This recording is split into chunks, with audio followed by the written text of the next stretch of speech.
welcome back to the Better Men, Better Ball Player podcast. I'm your host, Trey Cobb. Thank you for joining us. Today's week's episode, we have Joey Miller, who's the current trainer at Crucible Performance in Frederick, Maryland. Joey's a local Maryland guy who is a self-made player. He has made a self-made career. Joey Miller, he runs a full-time 40-hour hitting lesson schedule for Crucible.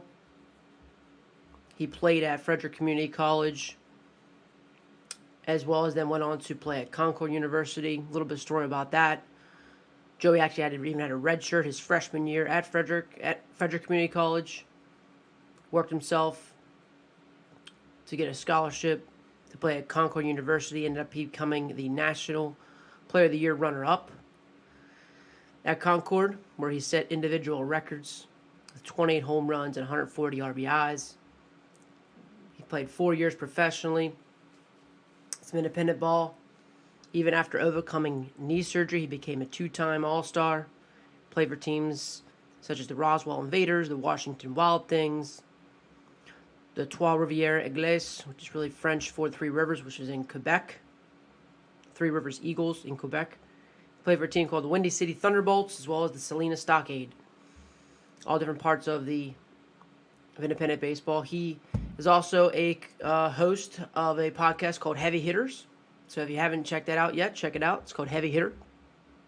But like I said, Joey Miller was a self-made man. He continues to be self-made. We talked a little bit about the interview when he was going through high school when I was coaching. When I was coaching in Smithsburg. I didn't really even know Joey in high school. Didn't really know who he was. And then he leaves high school, goes to FCC, starts to learn a little bit about him. And then he just blew up at Concord. And he talks a little about that growth, talks a little bit about how, we, as a society almost, push kids a little bit maybe too fast. Joey's a late bloomer, developed later. So he talks a little about that, about just kind of helping people where they are. And you hear a lot about Joey's individualization, meaning he does a great job of, and every person comes into his facility or anybody he works with, he tailors things to them. And I really think that's really good. And I think that we can take that same kind of model and putting on the teams as well. The biggest thing being a coach with a team is you have to then make it part of it in a team setting and make people believe in the team. But at the same time, not everybody's going to swing the same. Not everybody's going to have the same mentality. And he touches base with a lot of those things, So like I said, he's got over 40 hours worth of clients that he's seeing each week. He's holding Zoom meetings. He's holding group Zoom meetings. And he still is very aware and treats them all specifically to what their individual needs are. And I think that's how we're going to develop the kids the best. But we discuss, how he prepares for the game and what he feels really matters in a game. Not just getting them for an hour, teaching them to swing, but he's really involved. And what I like about Joe in our conversation was that you hear a lot of good things come out of his lessons that aren't just him worried about the swing. It's about much more than a swing. It's about putting them in a good situation even when they are in a real game. Talks about how great players, how he has them journaling. And all great players, what I've seen, all great players, and what I've heard from guys who have gone on is when they started to journal and write things down, their career took off.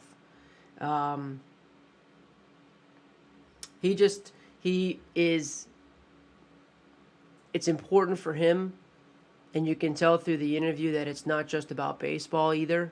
He does want to be a good example for them. He wants to walk the path and will provide them an example, and knowing that when a challenge comes, he wants to help them be prepared for that. So I hope you enjoy this interview. There's a lot of good things to take away. And if you haven't followed Joe, he's got a big social media presence. You can find him on Facebook and YouTube at Coach Joey Miller, on Instagram and Twitter at Coach Joey Bats. You can find him at crucibleperformance.us. You can email him at coachjoeybats@gmail.com or joey@crucibleperformance.us. So plenty of ways to contact with Joe. It was a really good interview. It's great to see great young man who's trying to do very best by kids and teach the great game of baseball the right way. I hope you enjoy the conversation. And here he is, self-made man himself, Joey Miller. So how's your podcast going, man? It's going well. It's me and one of my ex-teammates from Indie Ball, and we just kind of hop on there and talk about we talk a lot about player stories and try to give people inspiration that way. Have people hear a lot of different perspectives, a lot of different paths that players take to get to where they got to. I think that can do a lot of good for people, for sure. Absolutely. Even just hearing your story, man, just with everything going on. That's why I've always told people about yours, even just you in general. It's like, I never really knew who you were, honestly, in high school, and just how you became your own player. You know what I mean? Like, you were a guy that was definitely man-made, and, you knew what you wanted to do. You stuck to your guns, your goals, and you made it happen. So, yeah, you were definitely inspiration for me. And one of the reasons I have wanted to call you and things like that. One of the reasons I asked you to come on staff and help some of my kids, because let alone being a good ball player, I want you to, know you can be a good role model for kids, and, you can be an inspiration for a lot of people. So I appreciate that for sure.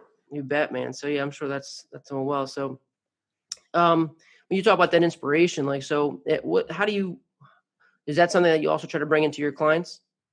Oh my goodness. Absolutely. I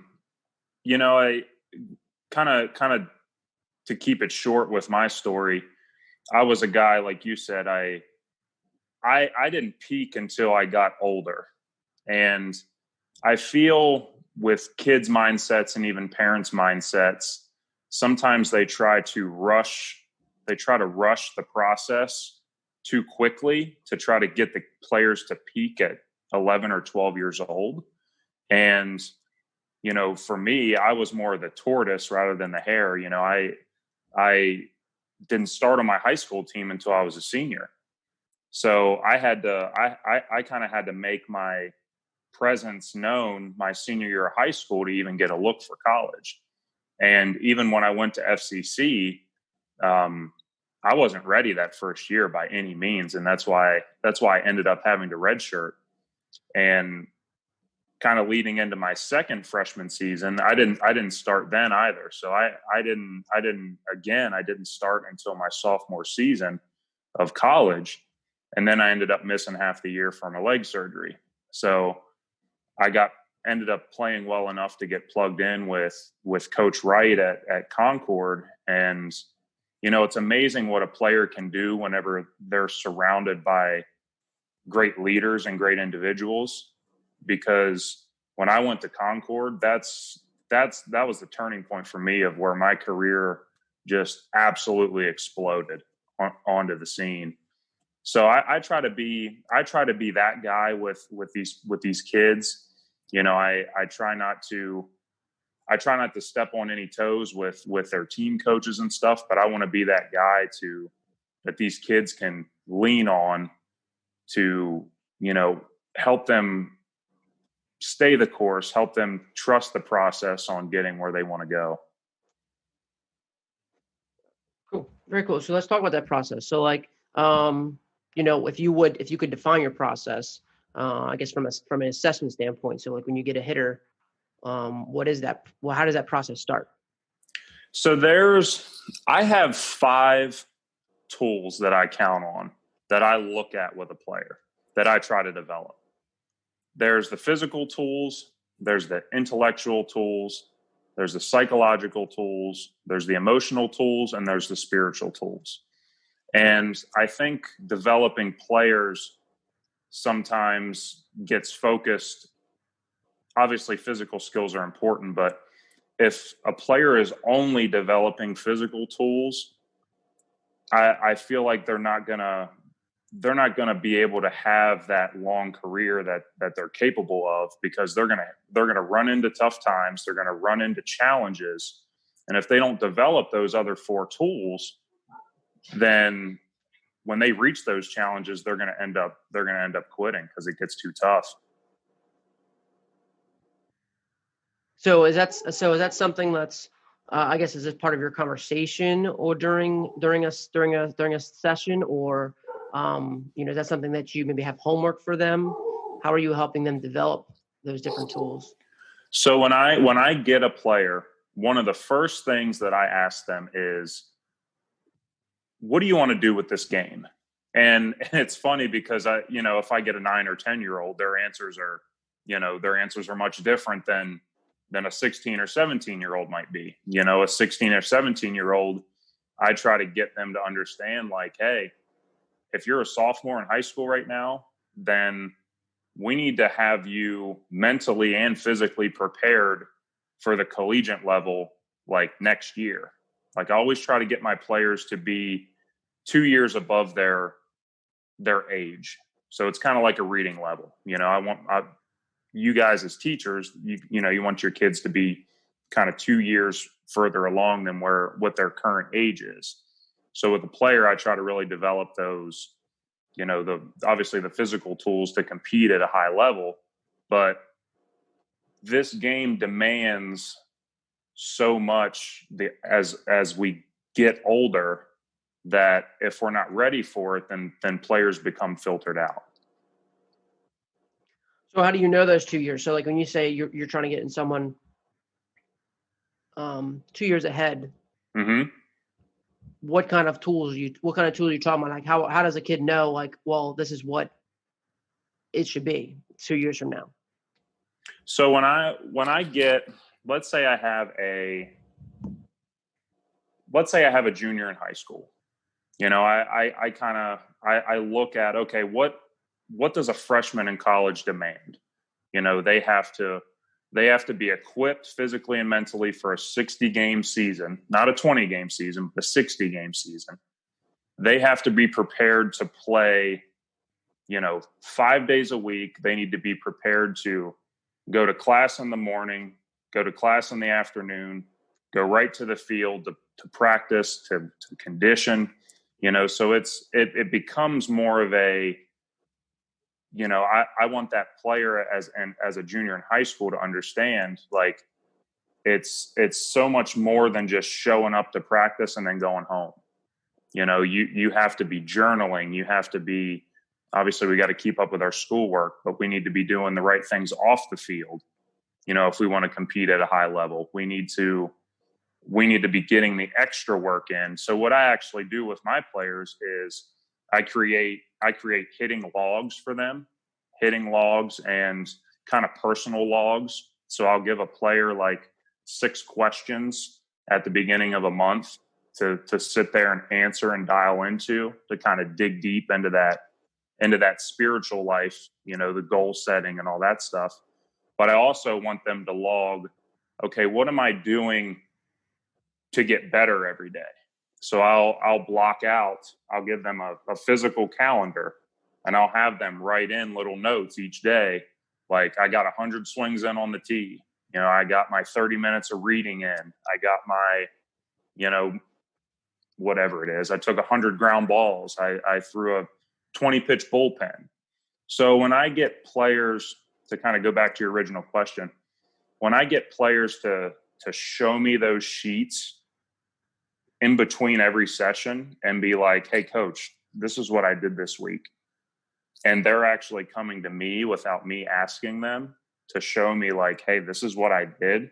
And I can see like 100 swings, got my homework, got my 30 minutes of reading. I did chores for my parents. When I can see that stuff, I feel like that's when I know, like, this kid's going to be ready, because he can handle that responsibility and he can handle that, he can handle the tasks that a collegiate player requires.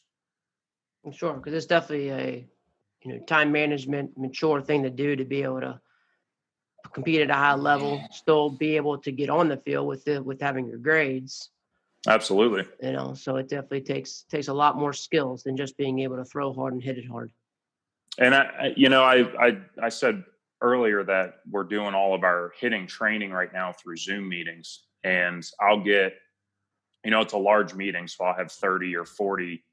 My first session, I had 60 kids on there. So obviously I can't watch what everybody's doing at the same time, but knowing that everybody is logging on at 12 o'clock on Tuesdays and Thursdays every week it's something pretty incredible, because their parents aren't even home and they're logging on by themselves, so they're actually keeping track of what day it is and what time it is. And, that's a big thing with me is, if your parents don't have to force you to do this, then you're going to be in pretty good shape as you start to develop.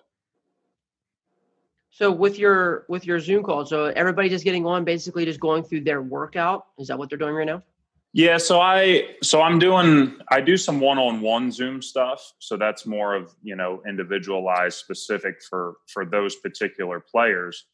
But for the large group stuff, it's just a basic T routine. I'm just kind of taking them through 3 or 4 drills and, just having the group kind of have some fun. And, we're just getting T work in for 30 minutes. But in those one-on-one settings, we're kind of diving into the more specifics of that particular player.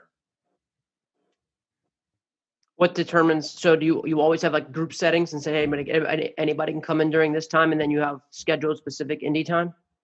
Yeah. So the large group stuff is, I'm giving that away right now. Like, whoever wants to log on, do it. It's free. It's something to just log on, have some fun, stay connected with the baseball family that we have. And the one-on-one stuff has a cost associated with it. So not everybody's doing the one-on-one stuff right now. But it's nice to see that there's a lot of people that still want to be involved with our little baseball community that we've built. Sure. And I think this time, do you feel at this time that's something that you would continue in the future, where you just have basically like these online distance learning kind of check-in lessons? Absolutely. It's crazy how these tough times, you can look at it through 2 different lenses. I think you can look at it kind of in the victim standpoint of, shoot, why is this happening? Why is this happening to me? But on the other end, you can look at it and say, oh, this is happening for me. It's not happening to me. It's happening for me. So I think with us as a business, we're being presented opportunities to adapt. And, this is, like you said, it's something that we can continue to try to get better at, because we're not used to this by any means, just like school teachers. I mean, those first couple of weeks, school teachers were, oh my goodness, I got to do distance learning, so it's kind of the same with us. It's something we've never done before, but I feel like it's making us better coaches. And I think it's giving the players an opportunity to, because when they're on their settings, when they're in their sessions, they're with 50 other people. So, everybody can see everybody. So it's given them an opportunity to connect with, not just with me, but with all the other kids that are in the program as well. So it's really fun to see. Yeah, it definitely gives. I think what this could open people's eyes to, like, well, like, let's say, this is not realistic for them to come see you once a week because they might live in Ocean City, or they might live in the Bay, Sure. Or whoever. But now you say, well, okay, well, I can also offer this, and because we can do a simple 30-minute lesson or whatever just over Zoom. It could definitely open people's eyes to something new. Even for us, as like a coaching staff, we're having staff meetings, and it's like, it's not the same, but the purpose can still be fulfilled. And there's nothing like the connection and being next to each other. But at the same time, like, if we just got to go over some housekeeping stuff and like we can do a quick meeting instead of having to get in the truck, go somewhere, sit down, have the meeting, and then leave. Absolutely. Like, you can just go over and hash the stuff out over Zoom pretty quickly. I think it's just gonna maybe tie up some things where if things can be a little bit quicker. But sure. I mean, I actually had I have a pretty good following on Instagram with players from all over the U.S. And I actually posted something about offering one-on-one online sessions. And that first week I had a kid in Georgia that was sending me stuff, and I did some video analysis for him. I had a kid in Massachusetts that did it. I had a kid in California that sent me stuff. So it's been really cool to kind of get outside of just, Hagerstown, Frederick, kind of the tri-state area. It's like, man, I can make an even bigger impact, not just tri-state wise, but I can be US wide, I can be worldwide. I can impact the lives of millions of people, and that's a really cool thing to start to see. Absolutely. So, you talked about some video analysis and stuff like that. Is that something that you try to incorporate in every lesson, or does everyone have a certain video of with all your clients? I will. Yes and no. So I'll do some slow-mo stuff, kind of dig into, certain adjustments maybe we're trying to make, just depending on the age level and depending on, how that particular kid's aptitude is. I might have a 10-year-old that, diving into slow-mo might just be something that isn't needed yet, but with those 15, 16-year-olds, I mean, shoot, it can go either way there too, because I might have a kid who's 15 who's just trying to make the JV team, but then I might have a 15-year-old kid who's trying to compete to start on varsity. So there's those two different kind of stages of where those 15-year-olds are might determine kind of what path I take with them initially. We might dive into slow-mo with both of them sooner or later, but the one 15-year-old that's been with me a while, we might dive more into that than the kid who, is just trying to make the JV team. Sure. No, I think it's great. It's all based on tailored to the kid, Absolutely. And that's a great philosophy. So, and you talked about like, your impact and stuff. What would you say like your mission is, man? So one of my biggest things that I try to do, obviously I'm training baseball players to be the best that they can be off the field. But one of my biggest missions, I think, is to, whatever that kid wants to do, I want to give them inspiration to like, go dominate it, go be that guy who, you might be told no 75 times, but that 76th time, like, let's go. That might be the yes. I want to give kids, because I think that's something missing with some parenting now. I think parents, coaches, now this isn't all, but some parents, some coaches kind of put a limit on what their kids can do. And, I want to be that guy that's like, the world's yours. Like, go attack it. Whatever you want to do, I'm with you, but there's going to be work associated with it. So I want to be that guy who's like, hey, we got to work. We got to grind. When the challenges come, we're going to punch them in the face, no matter how hard it gets. But we're just going to keep plugging along, because I think that's one of the things I know that I've had to do. I've like I said, I've had to be the tortoise. Just keep going, one stride. And, I want kids to understand that they can do the same thing. Sure. And that's great. There's so many more kids that need a lot of that. And that's what, definitely that I think that our game even teaches a lot better than most games, for sure. Just with my goodness, as much adversity as it is in it, as hard as it is to hit.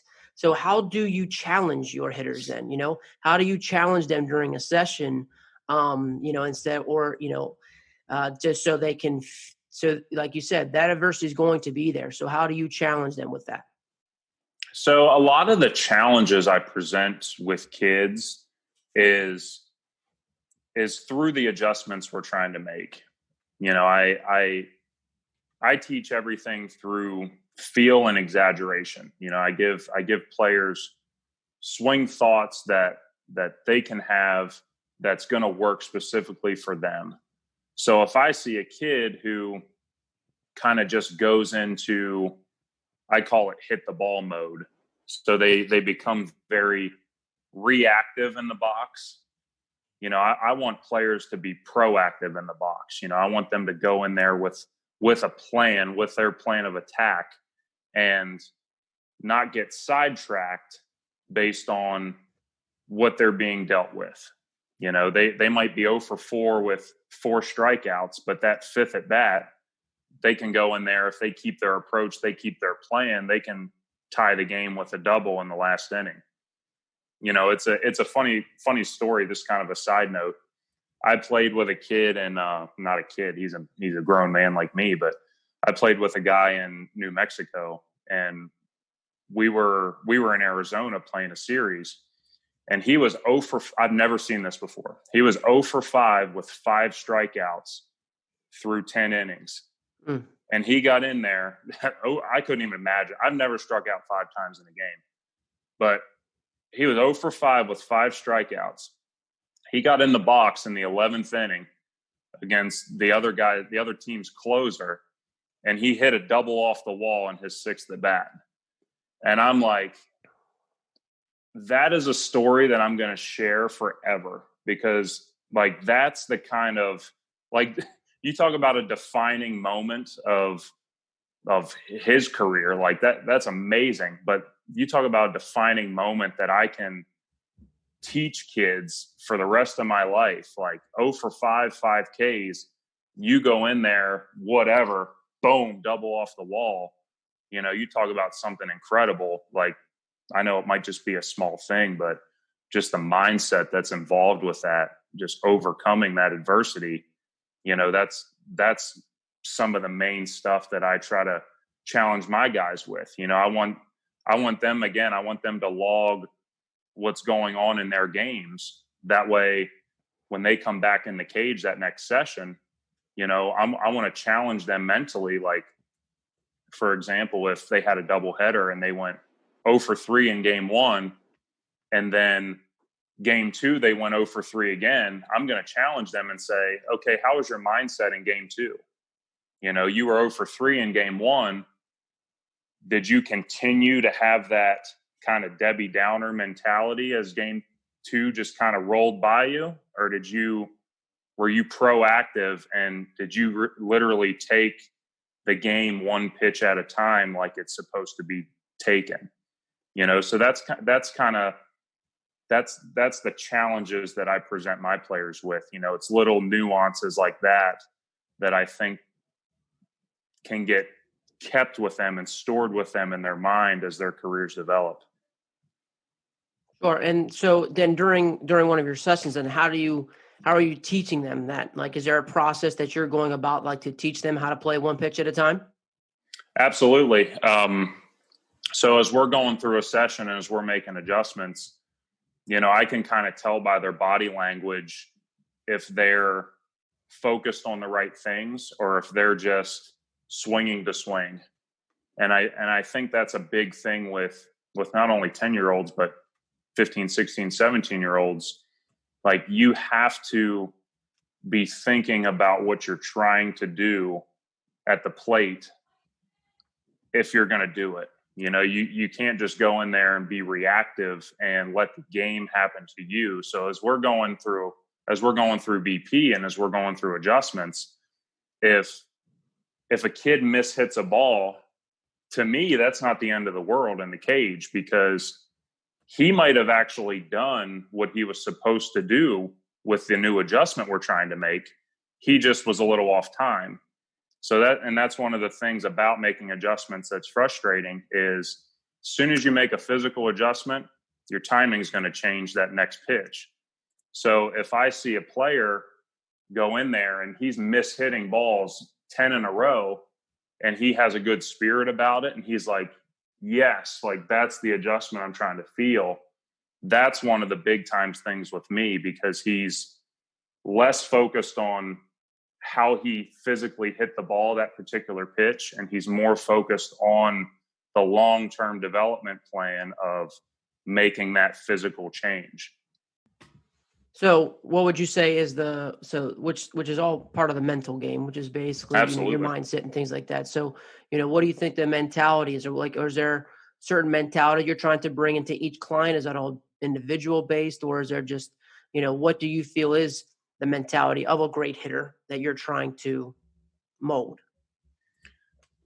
Like, that's a very good question. When I get a player, like I said earlier, I kind of see where they fall into, what category they fall into. Are they in the beginner kind of survival stage of, okay, he's just afraid of the baseball when he gets on the field? Or is he, okay, he's not afraid of the ball anymore, but he's still struggling to hit the baseball? Or is he a guy that, okay, he's hitting the ball pretty well, but he's not hitting with much power? I try to see where they fall on that scale. And that goes along with my first initial assessment in those first couple sessions. Is I got to figure out what mindset I can even try to develop with a kid. I don't want to try to develop hey, go dominate against 95 mentality with a kid who's just trying not to be afraid of the baseball. So I think that's definitely a very tailored thing, just depending on what kind of player you get. And it's not just an age thing. I mean, you can get a kid who's just trying to survive at 12 years old. And you can get a kid who's 9 that's, playing like a 15-year-old already. Like, he's already looking at, pitch counts, and like he's looking at pitchers' tendencies, and he's looking at, okay, it's a 2-0 count. What am I trying to do this pitch? I get kids who are 9 that are already trying to do that stuff. But, I'll get a 13-year-old that he forgets what count he's in at the plate, and he kind of loses track of what his plan is. So I think that's a very tailored thing for sure, just depending on where the kid's mind is. Absolutely. Yeah. And then you're just trying to grow from where it is from either standpoint Absolutely. of, like you said, just being in the pitch, being in the moment, or also just, like you said, not being afraid of the ball. All the way up to is picking out spots, picking out pitches, hunting pitches, I guess you could say, or Yeah, absolutely. or stuff of, or just as, like you said, the mentality of trying to get better, because you're gonna have to continue to get better. So one thing I try to implement, and this is what I feel like your teams in the past that I've seen have always done so well, is when your teams, and especially for me, and this is what I try to get my players to do, before they step into a situation, I want my guys to be already prepared for that. So what I mean is, like, when you're in the hole, you have a job to do. When you're fifth in line at the plate, you have a job to do. When you're on deck, you have a job to do. It's not, okay, I'm on deck and I'm just kind of twirling a bat around, and then, okay, I take the donut off and then I go up there and I get surprised by a changeup that I didn't know the pitcher had. I've seen that so many times at the high school level. Is players are in the dugout, players are, on deck. They get up to the plate and it kind of turns into a surprise party, and they're not ready for what the pitcher has. You should already have your timing. You should already know the pitcher's arsenal by the time you even get in the box. And I feel like that's one of the things your teams always did so well, is you guys were always so prepared. And to say it simply, it's almost like you guys already knew what was coming at you. And I want my guys as hitters to understand, like, you can get in the box and not miss a beat. If you're prepared and you're going in there with a plan of attack, like, the execution is it's going to happen that much quicker and that much better. It's you're going to go in there and, slider first pitch, boom, like you knew it was coming because you've seen it happen so many other times. Sure. So that's kind of like the approach. You're basically talking about your approach of, Absolutely. From the standpoint of when you are in the dugout, up until doing your job at each station. But it's all really an approach to playing the game, being prepared. So do you how do you end up teaching that approach? Like, do you even you teach your kids, your clients, this approach? Because man, that's really tough. Because when you get them in there, you want to kind of hit, but like part of hitting is so much visualization. Part of my hitting goodness. is studying and looking at the pitcher, knowing what they're going to have. But I know that's all based on the client, based on the kids that you're going to have. But how do you teach approach? I have a lot of different tactics, and like you said, it literally depends on the player and how they learn. A certain player I might say something to him that another player looks at me like I have three heads, or I might say something really goofy to a player that and that's kind of the feeling and exaggeration aspect. I might say something to a player that means something completely different that's going to allow that player to execute what I want him to. I might get a kid who, for example, he's hitting a lot of pull side ground balls working across the zone. I might tell that kid, okay, rather than, okay, let's make sure we separate. Let's make sure we turn rearward. I might tell that kid, hey, I want you to try to hit the ball in the air down the right field line. And that might be, and I feel like that's a completely different, that's a different approach depending on what kid. But one guy might be more into, the how the body works and those kind of cues. But it might just be as simple as, hey, you're hitting a lot of pull side ground balls. I want you to try to hit the ball in the air oppo this next swing.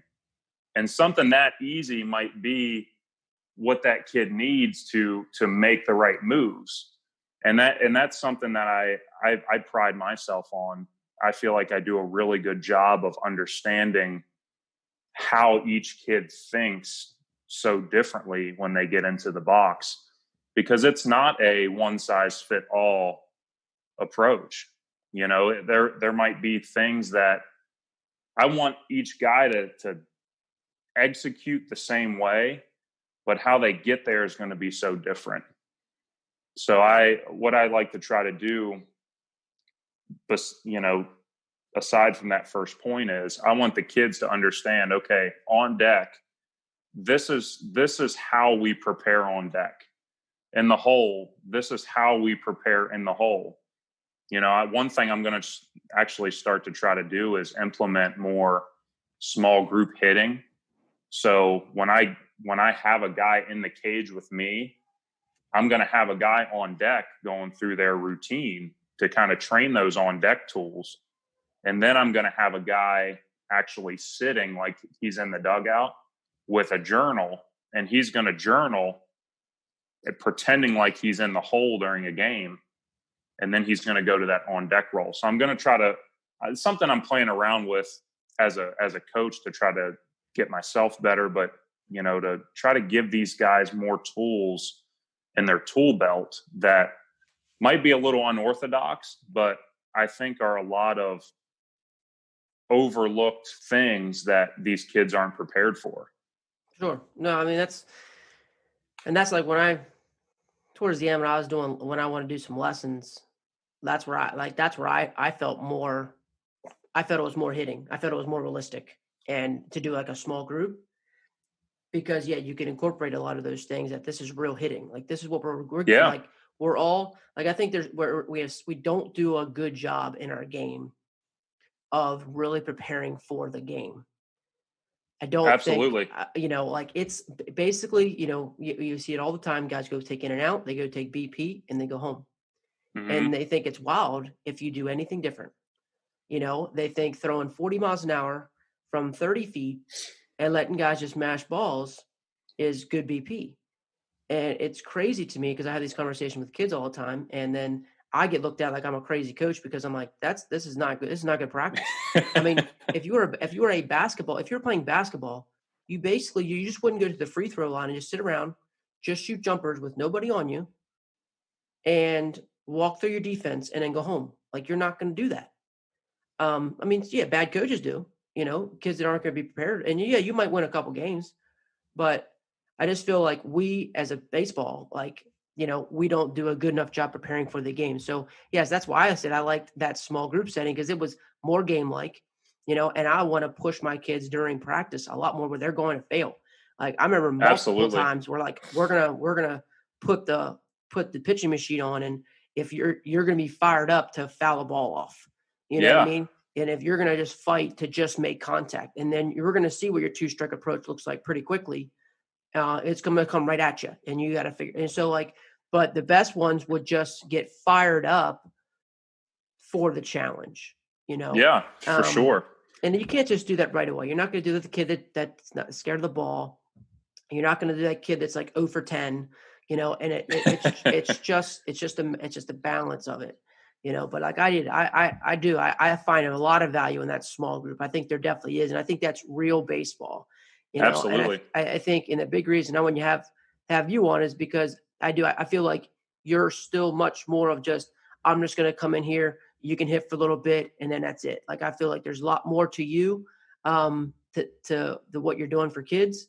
And so, that's the kind of thing, like, for me, like, that sounds like a real guy trying to help real baseball players, and so it's crazy. It sounds unconventional, though. That's just because not everybody, you maybe not make as much money as what you could do on a kid, but I know that's not what you're about. So, yeah.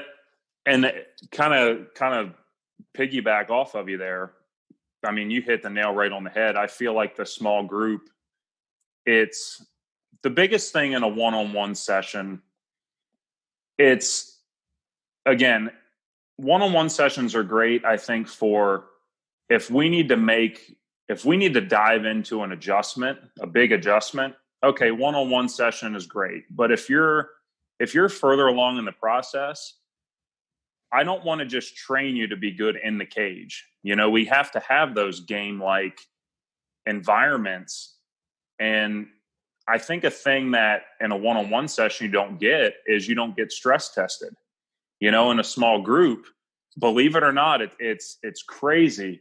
But in a small group, if I have a player around two other players and two other sets of parents, they start to feel like that little feeling in their stomach of, oh crap, like, I'm a little bit nervous for this, and I feel like in a one-on-one session, they just come in, it's just me. Okay. They're really relaxed, and okay, they hit great, but that's not game realistic. You're going to have that little tickle in your stomach when you get it. I always did that first at bat of a game. You always have that little sense of, I'm anxious. I'm excited to get this going, and I'm a little bit nervous, to be honest. And I think that's okay, but we just have to be trained. We have to train ourselves for that, because it's not going to just happen automatically. Sure. No, and I agree. And because I even within that, you can even take another step, because I've had kids tell me this, mostly from a pitching side, but I'm sure it happened from a hitting side as well. Well, I threw great, or I've hit great with my hitting coach, but then when you get your head coach there who makes the lineup, like, you got to perform too. So yeah. I think even in that group setting helps you perform in that situation as theirs too. And that's why I think, it's really unfortunate for kids to lose a high school or a college season, because what you're also around is, like, those younger kids are around some older kids, and they get the pressure of that, which most of them, and even now, a lot of kids aren't feeling that even in Little League, because it's 9 and 10s, it's 11 and 12s. It's all sectioned where they don't get to see, and they don't get to feel that, like, oh man, like, that guy's really good, or that guy's going to be like, hey, you need to go do this, that leadership of it, and all those things help with being good players. We've all been around a situation where, you don't come into being a leadership role day one, like, you learn, you grow, and through time, when you're ready, and then you become a leader, or you become, the best person at your job, or whatever the case is. And I think, that's something that we overlook. And because now they go to summer, typically they're playing with kids all of their own age. Yeah, But absolutely. so, yeah, I mean, I was just thinking that, that's definitely a good point, like I said. So you just keep those things in your mind, man. Those things are great points. And I think that's really helping one that separates you and your program, of what you're trying to do. How long you've been doing lessons now? So I actually started when I got back home after my first pro season. So it was the fall of 2014. I started at Extra Innings Hagerstown, and once that facility closed, then I moved everything to Frederick. So I've been down the Frederick way for, this would be my 6th year. So is there anything, like when you first started lessons to what you're doing now? Is there anything that hasn't changed? Is there anything? Oh my goodness. Or has everything changed? It's funny. I was talking with my wife the other day, and we were in the car driving somewhere, and I was like, man, I would love to like see a video recording of my first ever session, just to see, because honestly, I don't even know what I did, to be honest. It's just one of those things that, I try to grow myself every day. And I feel like in the last few years that I've really started to excel more, because I'm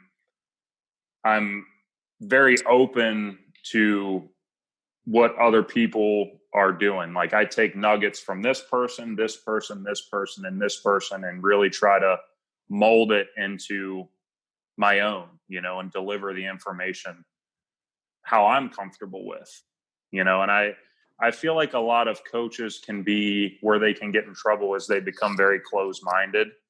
And, it's my way or the highway. They kind of let that ego, like you said earlier, they kind of let that ego always stay with them, and they never take that down and be like, actually, you know what, I can use that, and that's going to make my players even better than what I'm doing now. So, and I feel like that's a big thing that I've been able to do over the last few years, especially is really take information that other people are presenting, and man, I can use that. Like, even if it's just for one kid, like if I get a drill, or if I get a nugget of information from somebody and a player immediately pops in my head, I'm going to take it and I'm going to use it, because it's going to better that kid. That information is going to better that kid more than what we've already done. Sure. Yeah. I mean, every kid learns a little differently, like you said before. And there's always different ways to say things, but that's, oh my goodness, it's one thing where I find myself too, because I'm always open to learning new things and growing myself. And then it's a matter of knowing when to say, no, I really like what I do, and not trying to change too much, Sure. Absolutely. It's definitely a battle that I have. Absolutely. My last question, I always like to ask this question, is when you've played professional ball, you played college baseball, you're doing lessons with anywhere from 8 years old to 22 years old. What have you seen as a trait in the best kids, the best players that you've been around? Oh man, if I had to pick one trait, I would have to go with the word perseverance, for sure. I've had kids that have dealt with anything. They've dealt with injuries, they've dealt with parenting problems. Kids deal with grandparents passing away. They deal with, maybe a parent passed away, maybe a best friend passed away, maybe a sister got a really, really bad illness, or maybe somebody got cancer. Like, all that stuff is affecting these kids in ways sometimes that it's hard for them to recover from. And I feel like if I'm not if I'm not doing a good job, then we're gonna lose baseball players at the end of the day, because they're not gonna want to do something that hurts them even more and challenges them even more if they're already going through big challenges. So I want to really establish, not just high level players on the field, but I want to allow them to really gain perseverance, have perseverance, because this game's tough, but life's tough too. We're all going to be dealing with stuff no matter what age we are. And if we're not ready for it, unfortunately, there can be a lot of bad things that happen to us. For sure. And it's funny that, you talk about perseverance when, that's something that you could possibly say about yourself in your own career, going through your knee surgeries, and then coming back and still being able to play professionally, having a red shirt, not being able to start in a high school team through your senior year, your perseverance has really shown. And, even from you as a player.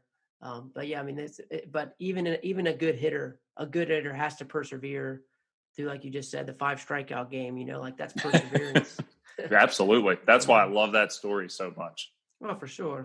But that speaks volumes of the person, that's about a person's mind of who he is. So it's a great story for sure. But so Joe, what would be the best way for people to contact you, man, after this, wanting to get into your program and, get a little bit of inspiration and, know then that they're going to, you're going to take care of them, and more than just becoming just a good hitter, but overall just a better baseball player and a better person for sure. I use social media to the best of ability that I can. I have my Facebook page and my YouTube page that it's just Coach Joey Miller. And then I have a pretty good Instagram following. My Instagram name is @CoachJoeyBats. And also that's my name on Twitter as well.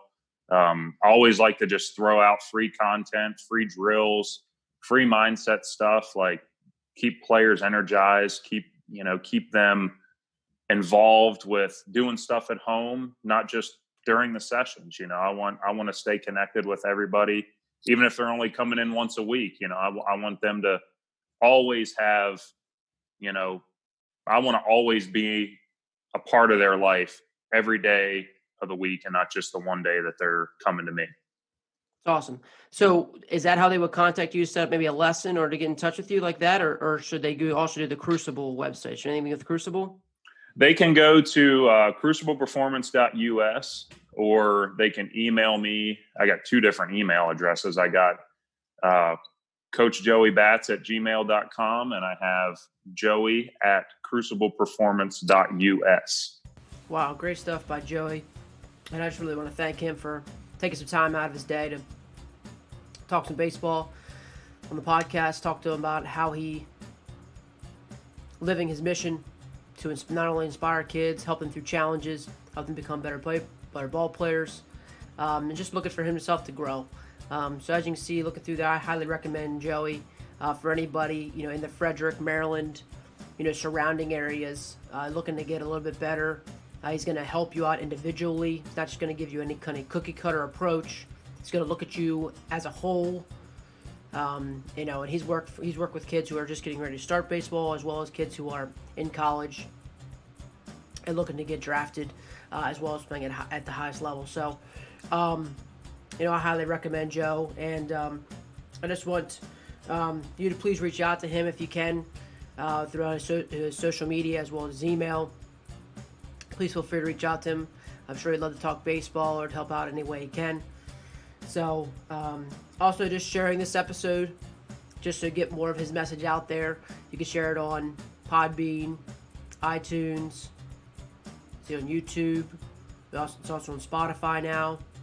So plenty of different ways for you to get to this, for anybody to. So please go ahead and share it on your social media so we can get his message out there, get our message out of, continuing to teach the game, not only just to make better baseball players, to make better men. Please leave a review to give you some feedback on how we can make our podcast better, as well as maybe future topics that you'd like to hear or possibly people that would be a great person to listen to. But I know the next couple of weeks, we have interviews, guys that I'm fortunate to know, some really great guests that I just love being able to talk baseball with. Contact me by email, social media, and I'll be happy to talk baseball or do anything I can to help. So again, please share. Thanks for listening. Keep getting better.